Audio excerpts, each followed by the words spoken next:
The conference chamber aboard the United Earth diplomatic platform hung with an electricity that had nothing to do with its advanced quantum-shielded infrastructure. Captain Elena Rodriguez stood motionless, her prosthetic left hand, a marvel of biomechanical engineering, resting lightly on the polished graphene table. Outside the chamber's transparent walls, Earth hung like a blue-green jewel against the infinite darkness, unaware that humanity's fate would be decided in the next few hours. 3 holographic displays flickered to life, casting alien silhouettes that defied conventional biology. The Vexnary delegation represented the core of the Galactic Concordance Council, 5 species that had maintained interstellar governance for over 3,000 years.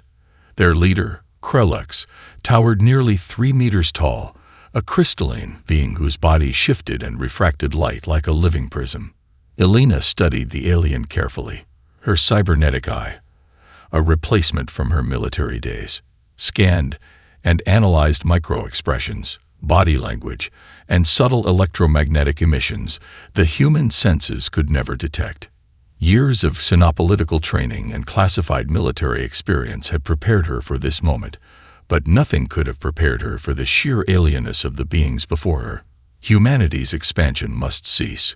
Krellux began, its voice a combination of resonant harmonics and telepathic undertones. Your species demonstrates a rate of technological progression that threatens the established galactic order. To Elena's left, Dr. Marcus Chen, Earth's chief scientific advisor, tensed almost imperceptibly. His fingers, leaden with quantum-encrypted data rings, tapped a complex rhythm against his leg, a nervous habit that spoke volumes to those who knew him. The Concordance's ultimatum was clear.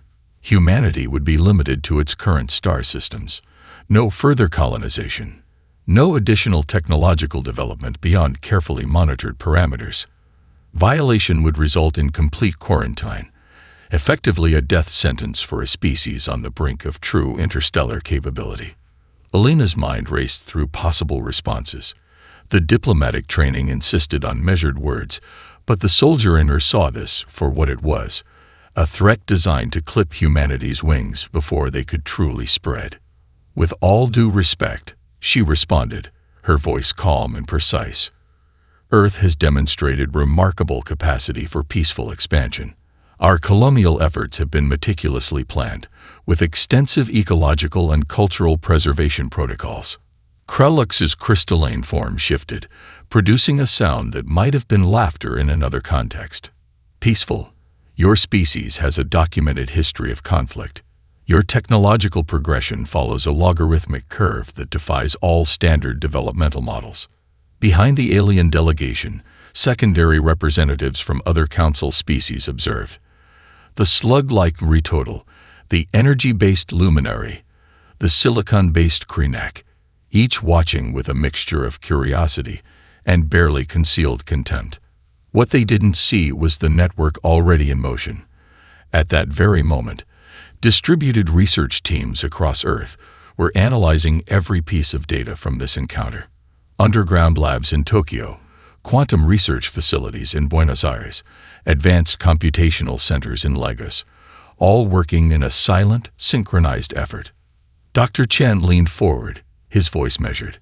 Our development is organic. We adapt. We innovate. This is not a threat. It's our fundamental nature. Krellux's response was immediate. Precisely why you must be contained. Elena's prosthetic hand tightened almost imperceptibly. A microscopic signal, invisible to the aliens, was already being transmitted. A failsafe. A message. The first move in a game the Concordance didn't yet understand. The silence that followed was not defeat. It was the calm before a storm that would reshape galactic civilization. Humanity was listening, and humanity was preparing. The news of the Concordance Council's ultimatum spread through human networks like a quantum pulse, not with fear, but with a collective surge of defiance. In a small apartment in Buenos Aires, Diego Reyes watched the official broadcast, his grandmother Rosa sitting beside him, a living bridge between generations of resistance.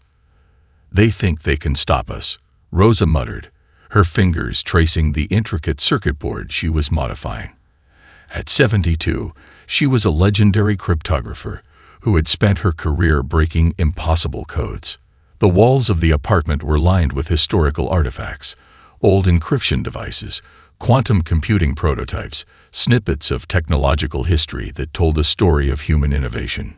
Diego's fingers flew across his holographic interface, lines of code weaving complex algorithms that seemed to dance with living intelligence. What the Concordance didn't understand was that humanity's strength lay not in individual brilliance, but in its ability to collaborate across impossible boundaries. Halfway across the world, in a converted research facility beneath Tokyo's bustling streets, Dr. Yuki Tanaka connected the final quantum node to a network that was anything but ordinary. Around her, a team of researchers from 18 different countries worked with a synchronicity that defied traditional organizational structures. Neuroscientists sat beside quantum physicists. Retired military engineers collaborated with cutting-edge AI developers. A compression algorithm is working, Dr. Tanaka announced, her voice cutting through the low hum of advanced computing equipment. A holographic display showed data streams being compressed and encrypted in ways that would render traditional monitoring systems completely blind. In Lagos, a collective of young entrepreneurs and tech innovators had already begun converting existing infrastructure into a distributed computing network. Abandoned industrial sites became quantum computing centers. Solar farms were retrofitted with experimental communication technologies. What looked like economic adaptation was actually a carefully orchestrated technological revolution. Back in Buenos Aires, Rosa looked at her grandson with a knowing smile. "They always underestimate us," she said, holding up the modified circuit board. "Every time in history, they think they can contain human potential." Diego's latest algorithm cracked through a simulation of the Concordance's communication protocols. It wasn't just about breaking a code. It was about understanding the fundamental limitations of a civilization that had grown complacent in its superiority. The global response was not a unified military effort, but something far more powerful. Universities shared research in real time. Open-source platforms became battlegrounds of innovation. Every restriction became an invitation to create something entirely new. In space research facilities from Cape Canaveral to Baikonur, teams began repurposing existing technologies. Asteroid mining equipment was redesigned. Communication satellites were retrofitted with experimental quantum entanglement modules. What appeared to be simple adaptation was actually a comprehensive reimagining of human technological potential. Dr. Marcus Chen, coordinating from the United Earth Diplomatic Platform, watched the global response with a mix of pride and strategic calculation. The Concordance believed they were cutting off humanity's expansion. Instead, they were forcing an evolutionary leap. "They've given us a problem to solve," Chen muttered to Elena Rodriguez, who stood beside him reviewing the global data streams. "And humanity has never met a problem it couldn't turn into an opportunity." The quantum network that Diego had been developing with his grandmother began to show its true potential. It wasn't just a communication system. It was a living, breathing collective intelligence. Each node was a human mind, each connection a potential breakthrough. Rosa placed her hand on Diego's shoulder. "They think they're building a cage," she said. "We're building wings." Outside, Earth continued its rotation. To the Concordance, it looked like business as usual. They did not yet understand that every moment of restriction was another moment of human innovation. The underestimation had begun. The Concordance's economic blockade hit like a precision strike designed to cripple human expansion. Supply chains collapsed. Critical resource networks went dark. To any outside observer, it would have seemed like the beginning of humanity's technological strangulation. They were wrong. In the converted shipyards of Singapore, Dr. Amara Okonkwo watched as the first of the new autonomous fabrication units came online. What had once been a traditional manufacturing center now hummed with a different kind of energy, a testament to human adaptability that would have been impossible just months earlier. Initiating distributed production protocol, she commanded, her voice cutting through the ambient noise of quantum-linked manufacturing systems. The unit was more than a 3D printer. It was a living network of adaptive manufacturing, capable of producing everything from critical microchips to entire habitat modules using locally sourced materials. Where the Concordance saw a blockade, humanity saw an invitation to reinvent production itself. Meanwhile, in the asteroid belt between Mars and Jupiter, a fleet of autonomous mining vessels began their most ambitious operation yet. Led by Captain Y. Liu, these weren't just mining ships. They were mobile research stations, communication hubs, and manufacturing centers rolled into one. We're not just mining resources, Y communicated to the distributed control network. We're building our future. Each asteroid became a potential sanctuary. Each mining operation was a middle finger to the Concordance's attempt to limit human expansion. The ships used experimental quantum communication technologies developed by Diego Reyes and his global network of innovators. They could communicate, adapt, and respond faster than any centralized system could track. Back on Earth, Elena Rodriguez coordinated the global response from the United Earth diplomatic platform. Her cybernetic eye parsed through millions of data streams, tracking the Concordance's movements while simultaneously supporting the global innovation network. Dr. Marcus Chen approached her with a holographic display, showing something extraordinary. "Look at this," he said, his voice a mixture of excitement and scientific precision. The display showed a comprehensive map of human technological adaptation. Where the Concordance had cut off one resource stream, humans had created 3 alternatives. Asteroid mining replaced traditional resource extraction. Quantum communication networks bypassed traditional communication blockades. Distributed manufacturing rendered traditional supply chains obsolete. In the underground research facilities of Buenos Aires, Rosa and Diego Reyes worked on their most ambitious project yet. They weren't just developing a communication network. They were creating a distributed intelligence system that could predict and counter the Concordance's moves before they were even conceived. "They think in linear progression," Rosa explained, her fingers dancing across quantum computational interfaces. "We think in possibility." The global response was unlike anything the Concordance had ever encountered. Universities merged research programs. Private corporations shared critical technologies. What looked like chaos from the outside was actually the most sophisticated collaborative effort in human history. In Lagos, a collective of young entrepreneurs converted abandoned industrial sites into quantum computing centers. In Tokyo, research teams developed adaptive habitat technologies that could transform hostile environments. In Cape Canaveral, experimental spacecraft designs pushed the boundaries of propulsion technology. Elena Rodriguez understood the true nature of their response. This wasn't just technological adaptation. This was evolution in real time.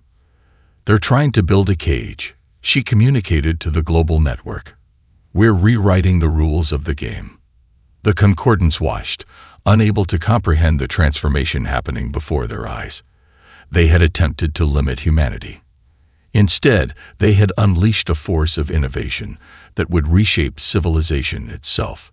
The escalation had begun, and humanity was just getting started. The invasion began with mathematical precision. 3 human colony worlds selected with cold, calculated intent, each chosen to demonstrate humanity's vulnerability. The Vexenary assault fleet emerged from quantum slip space, their crystalline warships casting prismatic shadows across the void of space. On New Damascus, the first colony targeted, what appeared to be a defenseless agricultural settlement, revealed its true nature within moments of the initial attack. Dr. Arya Patel, the colony's chief environmental engineer, had spent years preparing for this moment. The terraforming equipment that dotted the landscape was not just for agriculture. It was a sophisticated defensive network waiting to be activated. As the first Vexenary dropships breached the atmosphere, the ground beneath them began to shift. Electromagnetic generators, carefully integrated into the planet's geological infrastructure, came online. What had looked like simple irrigation systems transformed into a living, breathing defensive mechanism. The first wave of alien troops found themselves caught in localized electromagnetic storms. Navigation systems failed. Communication arrays went dark. Dropships tumbled from the sky, their advanced technologies rendered useless by a planetary defense system that was equal parts engineering marvel and ecological adaptation. Simultaneously, on Prometheus Station, humanity's most advanced deep space research colony, an entirely different scenario unfolded. Dr. Kai Wang, the station's lead computational strategist, had developed an AI system that was anything but conventional. ARIA, Advanced Responsive Intelligence Algorithm, was not just a computer system. It was a predictive engine that could analyze conflict scenarios faster than any known intelligence in the galaxy. Incoming attack vector, ARIA's voice resonated through the station's communication systems, calculating optimal response in 3.2 seconds. The Vexenary assault fleet found itself facing a defense mechanism that seemed to anticipate every move before it was made. Defensive platforms repositioned with impossible precision. Automated systems redirected incoming missile trajectories. What should have been a straightforward invasion became a nightmare of computational complexity. The third targeted world, a mining colony in the Ta City system, presented yet another surprise. Captain Maria Rodriguez, no relation to Elena, but cut from the same determined cloth, had transformed the entire colony into a living weapons platform. Asteroid mining equipment became improvised defense systems. Communication relays turned into jamming networks. The very infrastructure of human survival became a weapon of unprecedented sophistication. Elena Rodriguez watched the unfolding conflict from the United Earth diplomatic platform, her cybernetic eye tracking multiple data streams simultaneously. Dr. Marcus Chen stood beside her, a holographic display showing the real-time progression of the alien invasion. "They thought we were vulnerable," Chen muttered. "They had no idea." Each colony was fighting back, not just with technology, but with a fundamental human trait that the Concordance could never understand: the ability to turn limitation into opportunity. Every restriction became a chance for innovation. Every challenge was met with collaborative problem-solving that defied traditional military doctrine. The Vexenary invasion was supposed to be a demonstration of human insignificance. Instead, it became a case study in human unpredictability. As the first reports came in, the true nature of the conflict became clear. This was not just a military engagement. This was an evolutionary moment, a demonstration of how a species could transform entire planetary systems into living, breathing defensive networks. On New Damascus, Dr. Arya Patel allowed herself a small smile as another Vexenary dropship spiraled from the sky, caught in a localized electromagnetic field that seemed to have a mind of its own. The invasion was failing, and humanity was just getting started. The distributed intelligence network hummed with a life of its own. Dr. Aisha Khan stood in the central hub of the Quantum Communication Research Facility, watching as something unprecedented took shape before her eyes. What the Concordance saw as chaos, humans recognize as their most powerful weapon: a living, breathing network of collective intelligence that defied every known model of communication and computational theory. Quantum entanglement stabilization at 97.3%, announced Dr. Ravi Mehta, his fingers dancing across a holographic interface that seemed to breathe with algorithmic life. The communication system they were developing was more than a technological breakthrough. It was a fundamental reimagining of how intelligence could function. Each node in the network was not just a computer or a person.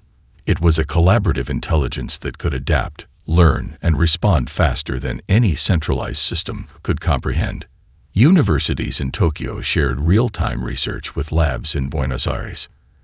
Engineering teams in Lagos collaborated with quantum physicists in Cape Town. The boundaries between disciplines, between nations, between individual minds, all began to blur. Diego Reyes, working from his family's apartment in Buenos Aires, had become a pivotal architect of this new intelligence network. The algorithm he and his grandmother Rosa had been developing was no longer just a communication protocol. It was a living system that could predict, adapt, and respond to challenges before they fully materialized. "Look at this," Diego said, pulling up a holographic display that showed the network's predictive capabilities. It was a three-dimensional representation of potential technological and strategic scenarios, with probability matrices that shifted and evolved in real time. Rosa studied the display, her experienced eyes catching nuances that younger researchers might miss. "They're looking at us like we're a problem to be solved," she muttered. "We're showing them we're a solution they never anticipated." On the United Earth diplomatic platform, Elena Rodriguez reviewed the latest strategic assessments. Her cybernetic eye parsed through millions of data streams, connecting dots that would be invisible to traditional intelligence systems. Dr. Marcus Chen approached her with a new report. "The Concordance is trying to understand how we're communicating," he said. "They have no idea we've moved beyond communication into something else entirely." The quantum communication network was revolutionizing more than just information exchange. It was transforming how humans approached problem-solving, technological development, and strategic thinking. In the asteroid belt, Captain Wei Lu's autonomous mining fleet became more than just a resource extraction operation. Each ship was now a node in the global intelligence network, sharing real-time data, adapting to challenges, and contributing to a collective understanding that grew exponentially with each passing moment. Dr. Aisha Khan's breakthrough went beyond simple quantum communication. She had developed a system that could transmit not just information, but potential, computational pathways that could be instantaneously shared and modified across vast distances. "It's not about sending a message," she explained to her team. "It's about sending potential, about creating a shared intelligence that can evolve faster than any single mind could imagine." The Concordance watched, their sophisticated monitoring systems becoming increasingly useless. They were trying to track a network that was less a communication system and more a living, breathing organism of collective human potential. Elena Rodriguez understood the true nature of their achievement. This wasn't just a technological breakthrough. This was an evolutionary leap. "We're not just sharing information," she communicated to the global network. "We're redefining the very nature of intelligence." The strategic advantage had become something the Concordance could never have anticipated. Humanity was no longer a collection of individual minds. They had become something else entirely. The neutral zone between human and Concordance-controlled spaces became a battlefield of ideas, a diplomatic arena that would reshape galactic civilization. Elena Rodriguez led the human delegation, her presence a calculated display of strategic brilliance. The chamber was a masterpiece of neutral design, a massive spherical room where gravity could be adjusted, where environmental conditions could shift to accommodate the diverse biological needs of multiple species. Crystalline walls absorbed and reflected light in impossible patterns, creating an environment that was both neutral and slightly disorienting. Krellux, the Vexenary lead representative, towered over the delegation. Its crystalline form shifted and refracted, a living prism of alien complexity. Behind the primary delegation, secondary representatives from other council species watched. The slug-like Retotal, the energy-based Luminary, the silicon-based Krenak. Humanity's technological progression violates every established developmental protocol. Krellux began, its voice a resonant harmony that seemed to vibrate through the molecular structure of the chamber. Elena Rodriguez stood without a trace of intimidation. Her presentation began not with words, but with a comprehensive holographic display that unfolded like a living map of human potential. "We are not a threat," she responded, her voice calm and precise. "We are an opportunity." The hologram depicted something far more complex than a simple technological progression. It showed the intricate network of human collaboration, how universities shared research in real time, how global teams solved problems across disciplines, how every restriction became an invitation to innovate. Dr. Marcus Chen stood beside her, presenting a series of technological breakthroughs that had emerged directly from the Concordance's attempted blockade. Quantum communication systems developed in response to communication restrictions, adaptive manufacturing technologies created when supply chains were disrupted, asteroid mining techniques that transformed economic limitations into resource opportunities. Each attempt to contain us, Chen explained, has only accelerated our development. The luminary representative, a being of pure energy contained within a sophisticated environmental suit, attempted to interrupt. But the human delegation was prepared. Diego Reyes, connected remotely through the distributed intelligence network, began to demonstrate something unprecedented. The presentation was not just a linear argument, but a living, adaptive dialogue. As each alien representative spoke, the human response evolved in real time. Drawing from a global network of researchers, strategists, and innovators. Rosa Reyes, watching from their apartment in Buenos Aires, guided the presentation with a lifetime of strategic insight. What looked like a diplomatic meeting was actually a comprehensive demonstration of human potential. Dr. Aisha Khan's quantum communication breakthrough allowed instantaneous sharing of complex scientific and strategic data. Each point in the presentation was supported by real-time research, adaptive modeling, and collaborative insights that spanned the entire human network. Kralix and the other council representatives found themselves facing something they had never encountered. This was not a traditional diplomatic negotiation. This was a living, breathing demonstration of a fundamentally different approach to intelligence, collaboration, and potential. Elena Rodriguez's final presentation was her masterstroke. She didn't just argue for humanity's right to expand. She offered a new model of galactic cooperation, one based on dynamic innovation, cultural exchange, and mutual development. "We're not asking for permission," she concluded. "We're offering a partnership that can transform how civilization itself functions." The chamber fell silent. The holographic displays continued to shift and evolve, a living testament to human potential. The critical confrontation was not about military might or technological superiority. It was about fundamentally different ways of understanding progress, potential, and collaboration. Humanity had arrived, and the galaxy would never be the same. The transformation began not with a bang, but with a subtle shift that rippled across galactic civilization. Humanity didn't conquer, they reimagined.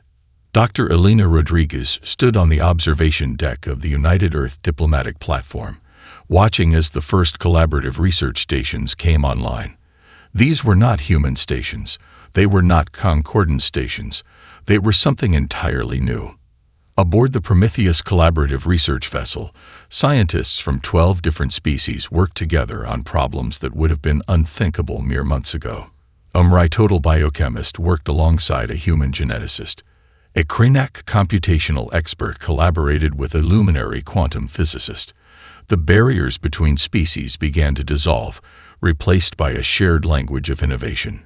Captain Wai Lu's autonomous mining fleet became the backbone of a new galactic infrastructure. What had started as a survival mechanism transformed into a comprehensive resource-sharing network. Asteroid mining sites became research outposts. Communication relays became cultural exchange centers. Each node was a testament to human adaptability.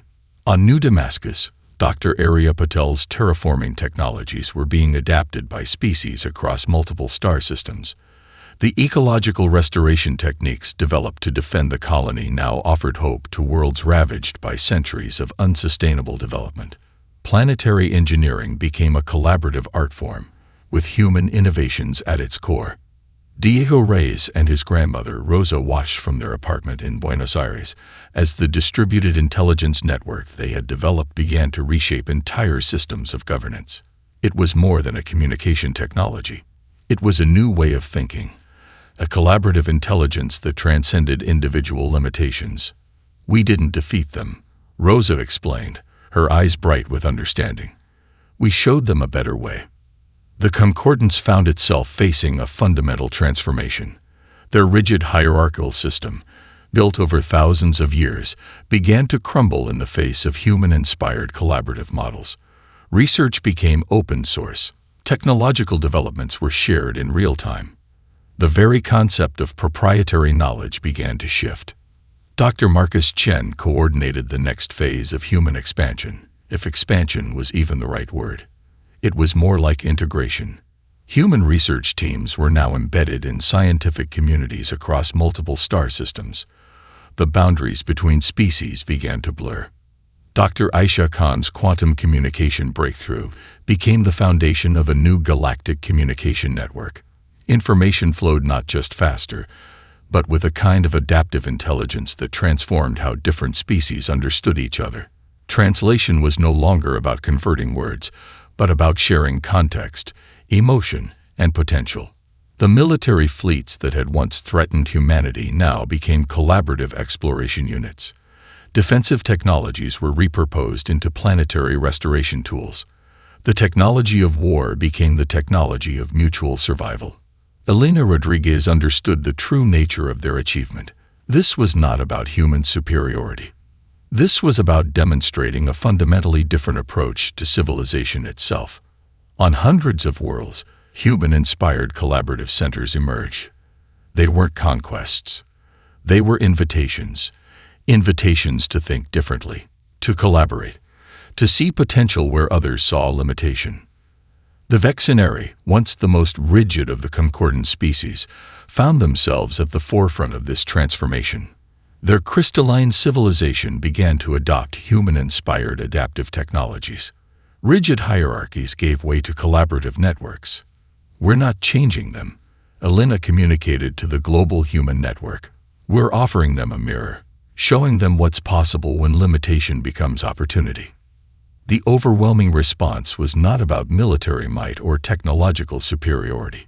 It was about a fundamental reimagining of how intelligent species could exist together. Humanity had not conquered the galaxy. They had transformed it. 20 years after the confrontation that reshaped galactic civilization, Dr. Elena Rodriguez sat in her study aboard the Horizon Research Station. The room was a testament to collaborative achievement. Artifacts from a dozen different species adorned the walls, each telling a story of mutual understanding. Her cybernetic eye, now a relic of a more combative past, projected holographic memories of the transformative decades. The young captain who had once stood defiant before the Concordance Council was now a living legend, though she would never describe herself as such. Outside the station's transparent walls, a living tapestry of interstellar cooperation stretched across the void. Research vessels from multiple species worked in perfect synchronization. Planetary restoration projects transformed worlds once considered uninhabitable. The rigid boundaries that had once defined galactic society had dissolved, replaced by a network of collaborative potential. Diego Reyes, now leading the Distributed Intelligence Research Institute, transmitted a report directly to Elena's neural interface. The communication network they had developed had evolved beyond anything they could have imagined. It was no longer just a technological system. It was a living, breathing manifestation of collective intelligence. We didn't just change how we communicate, Diego's message read. We changed how intelligence itself functions. Rosa Reyes, now in her 90s, continued to be a guiding force. From her apartment in Buenos Aires, she mentored a new generation of researchers who saw collaboration as the most natural form of existence. Her lifetime of cryptography and strategic thinking had become a foundational philosophy for an entire civilization. Dr. Marcus Chen, now the primary historical curator of the human-led Galactic Collaborative Research Initiative, compiled the comprehensive record of their transformation. It was more than a historical document. It was a blueprint for interspecies understanding. The Vexenari, once the most rigid members of the Concordance, had become the most vocal proponents of collaborative development. Their crystalline cities now pulsed with adaptive technologies that celebrated diversity and potential. Kralux, the former lead representative who had once threatened humanity, now led a research team focused on understanding collaborative intelligence. On New Damascus, Dr. Arya Patel's terraforming technologies had transformed entire planetary systems. What had begun as a defensive mechanism had become the primary method of ecological restoration across multiple star systems. Worlds once considered uninhabitable now flourished with diverse ecosystems that celebrated the interconnectedness of life. Dr. Aisha Khan's quantum communication breakthrough had evolved into something far beyond a technological achievement. It was now the primary method of interspecies understanding, a way of sharing not just information, but context, emotion, and potential. Elena reflected on the journey. They had not conquered. They had not defeated. They had demonstrated a fundamentally different approach to existence. We showed them that potential is not a limited resource, she transmitted to the global network. Potential is something that grows when shared. The artifacts in her study told a story far more complex than military victory. A fragment of the original Concordance communication device, a piece of the first quantum communication array, a crystal from the Vexneri delegation's initial meeting. Each represented a moment of transformation. Captain Wailu's autonomous mining fleet had become the primary infrastructure for interstellar research and development. What had begun as a survival mechanism had transformed into a living network of mutual exploration. As the station rotated, offering a view of the interconnected research vessels, Elena understood the true nature of their achievement. They had not changed the galaxy through force or technological superiority. They had changed it by offering a different way of understanding potential. Humanity had not conquered the stars. They had invited the stars to become something more.